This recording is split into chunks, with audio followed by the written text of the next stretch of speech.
देवाचा चेहरा का आहे? कारण ज्याला शरण जायचे त्या देवाचं अगोदर स्वरूप कळणं फार गरजेचं आहे. बघा, गणपती बाप्पा तसेच का दिसतात? गणपती बाप्पांना सोंडच का आहे? गणपती बाप्पांना तसेच दात का आहेत? गणपती बाप्पांचे कान एवढे मोठे का आहेत? गणपती बाप्पांना 4 हात का आहेत? ह्या सगळ्या प्रश्नांचं उत्तर मी तुम्हाला 11 वाजेपर्यंत जेवढं देणं होईल तेवढं देईल. विठ्ठल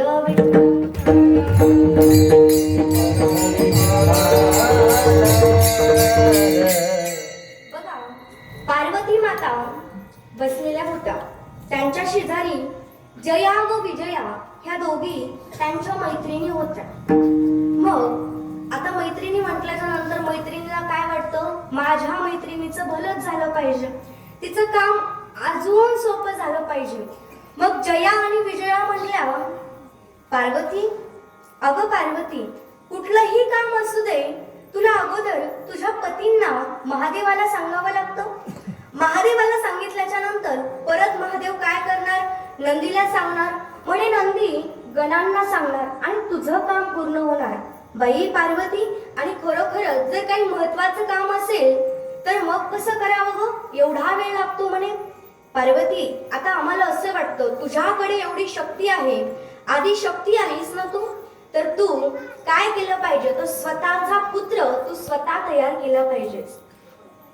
असं म्हटल्याच्या नंतर पार्वती म्हटल्या, काय बाई, एवढा दिवस म्हणे मी विचारच केला नाही. एवढा दिवस माझा पुत्र मी तयार करायला पाहिजे होता, पण माझ्या डोक्यामध्ये कसलाच विचार आला नाही. अत्यंत आनंद झाला. आता बघा, काही महिला मंडळी म्हणतात पार्वती माता ज्या आहेत ते पार्वती माताच्या मळीपासून गणपती बाप्पांची मूर्ती तयार केली. पण मळीपासून गणपती बाप्पांची मूर्ती तयार करायला पार्वती माता काय भट्टीवर काम करायला जायच्या का? विठ्ठल विठ्ठल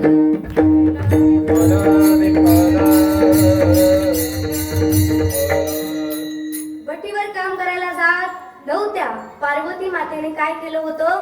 अंगाला उठणं वगैरे लावलेलं होता, त्यांनी मेकअप केलेला होता आणि नंतर त्या मेकअप मधून, त्या उठण्यामधून त्यांची ती मळी निघाली आणि त्या मळीपासून अंतःकरणामधून त्यांनी काय केलं? एका बालकाची मूर्ती तयार केली.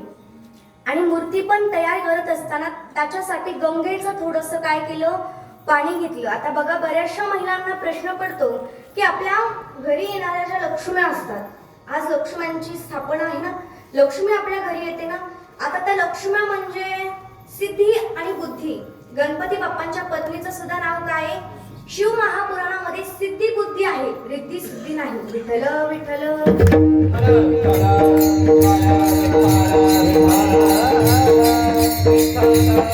गणपती बाप्पाकडे मागताना आपण काय मागतो? सिद्धी. आणि देवा मला चांगली काय दे? बुद्धी. का रिद्धी सिद्धी दे म्हणतो? नाही म्हणत. म्हणून शिव महापुराणामध्ये असा उल्लेख आलेला आहे की गणपती बाप्पांचं ज्या पत्नी आहे त्या पत्नीचं नाव सिद्धी आणि बुद्धी आहे. मग गंगेची सुद्धा मदत घेतली होती पुत्र तयार करण्याकरता. कुणी? पार्वती मातेने.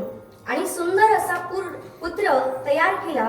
त्याच्यामध्ये आपल्या शक्तींनी काही श्लोक, काही मंत्र म्हणून जीव घातला आणि जीव घातल्याच्या नंतर तो पुत्र धावत आपल्या आईकडे आला आणि पार्वती मातेला येऊन बिलगला. पार्वती मातेला वाटलं आपण गौरी आणि आपला पुत्र गणेश. विठ्ठल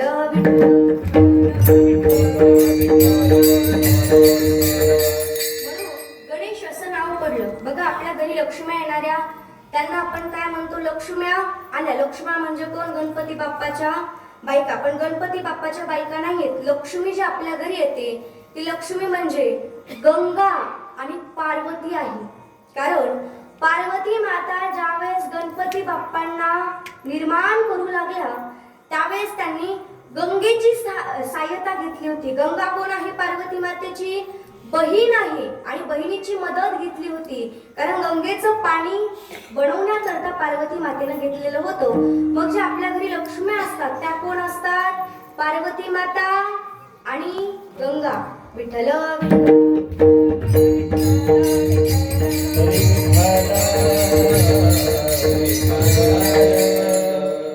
माते.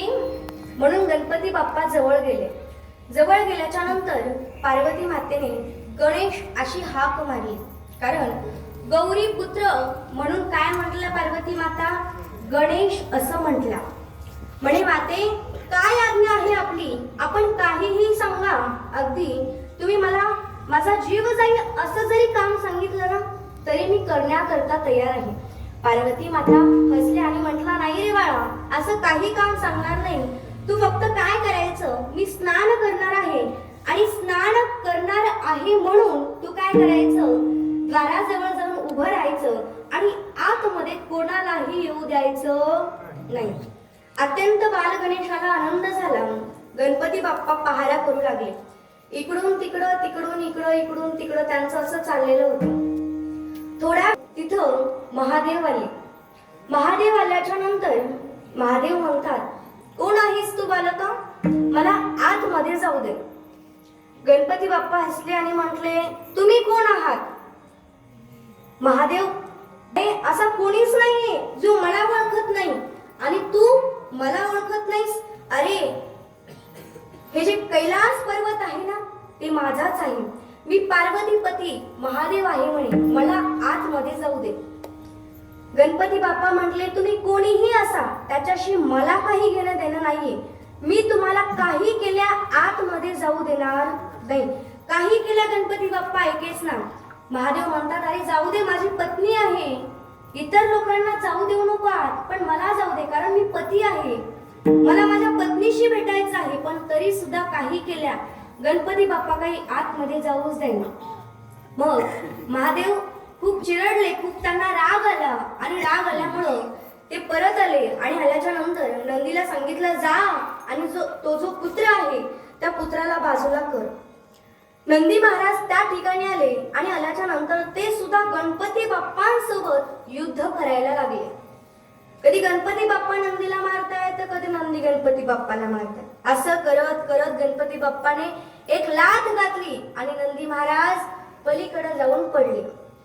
नंदी महाराज लंगडत लंगडत भगवान शंकरजी जवळ आले. भगवान शंकरजी म्हणायला लागले, नंदी काय झालं आणि तुझी ही अवस्था कुणी केली? म्हणे, ऐका ना, तुम्ही कोणालाही पाठवा, पण मी आता परत त्या बालकाच्या नादी लागणार नाही. परत मी त्या बालकासोबत युद्ध करणार नाही, कारण त्याच्यामध्ये खूप ताकद आहे, त्याच्यामध्ये खूप सामर्थ्य आहे. त्यावेळेस महादेवाने काय केलं, सगळ्या आपल्या गणांना पाठवलं युद्ध करण्यासाठी. गणांना पाठवल्याच्या नंतर ते सुद्धा युद्ध करायला लागले, परंतु ते सुद्धा हरले. मग ब्रह्मदेवाला वाटायला काहीतरी विचित्र व्हायला नको, कारण हा एकटा बालक आहे आणि अनेक गण आहेत. म्हणून ब्रह्मदेव सुद्धा आले आणि ब्रह्मदेव सुद्धा सांगायले, बालका, ते तुझे वडील आहेत म्हणे, पार्वतीपती महादेव आहेत, त्यांना आतमध्ये जाऊ दे. पण काही केल्या गणपती बाप्पा आतमध्ये काही जाऊ देईना. मग काही ऐकच ना. मग ब्रह्मदेवाला वाटलं, आपण आपलं ब्रह्मशस्त्र सोडलं पाहिजे. पण एवढ्या छोट्या बालकावर ब्रह्म अस्त्र सोडणं सुद्धा काही सोपं नाही. काही केलं काही होऊन बसल. म्हणून जे ब्रह्मदेव होते ते सुद्धा चिडले आणि गणपती बाप्पापासून दूर गेले. सगळ्या देवांनी विनंती केली, जाऊ दे महादेवाला, पण गणपती बाप्पा काही ऐकायलाच तयार नाही. शेवटी जेवढे गण होते ते सुद्धा चिरडले आणि महादेवाकडे आले. आता मात्र महादेवाला राग सहन झाला नाही. महादेव तांडव करायला लागले आणि तांडव करत करत महादेव आले. आपल्या हातातला जो त्रिशूळ होता तो त्रिशूळ महादेवांनी काही मंत्र म्हणून सोडला. सरकून तो त्रिशूळ आला आणि गणपती बाप्पाचा जो मुंडकं होता ते देहा वेगळं झालं आणि धाड दिशा बाप्पा गणपती बाप्पाचा देह एकीकडे पडलेला आहे, गणपती बाप्पाचं शिर एकीकडे पडलेलं आहे. काय झालं म्हणून सगळे देवता लोक आश्चर्याने पाहत आहेत. सर्व देवता लोकांना वाटायला आता काय होईल काही सांगता येत नाही. पार्वती माताला बातमी कळाली की आपल्या पुत्राला बाण मारलेला आहे, आपल्या पुत्राला त्रिशूळ मारलेला आहे. काय करावं? पार्वती माता आले आणि म्हटलं, महादेव, शंकरजी, स्वामी, तुम्ही काहीही करा, पण माझ्या पुत्राला पुनर्जीवित करा, नाहीतर मी या सृष्टीचा, या ब्रह्मांडाचा नाश करून टाकेन. असं म्हटल्याच्या नंतर महादेवाला वाटलं काय करावं आणि पार्वती माताला सुद्धा काही भान राहिलं नव्हतं. कारण ज्यावेळेस आपल्या लेकराला काटा सुद्धा टोचतो त्यावेळेस आईला ते सहन होत नाही. बघा, जर आपलं लेकरू लहान भांडण घेऊन आलं तर आई म्हणते, भलेही त्या लेकराची चूक आहे, परंतु आई म्हणते बाळा तू शांत बसा, तुझी काही चूक नाही, मी जाते आणि त्या चिंट्याकडे जाऊन आधी बघते. बरोबर आहे का नाही? आपलं लेकरून दुसऱ्याचं गारठ. विठ्ठल विठ्ठल.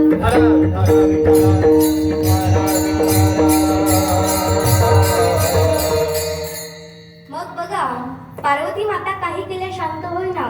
पार्वती माता तर गणांनाच मारायला लागला.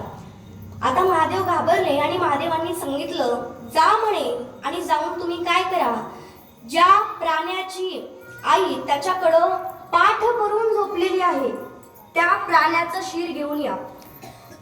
सर्व गण निघाले, जंगलामध्ये आले. जंगलामध्ये आल्याच्या नंतर त्यांनी इकडं तिकडं पाहिलं. सगळीकडे पाहिलं त्यांनी. अगोदर एक माकड दिसलं, पण माकड मात्र आईच्या कुशीत झोपलेलं होतं.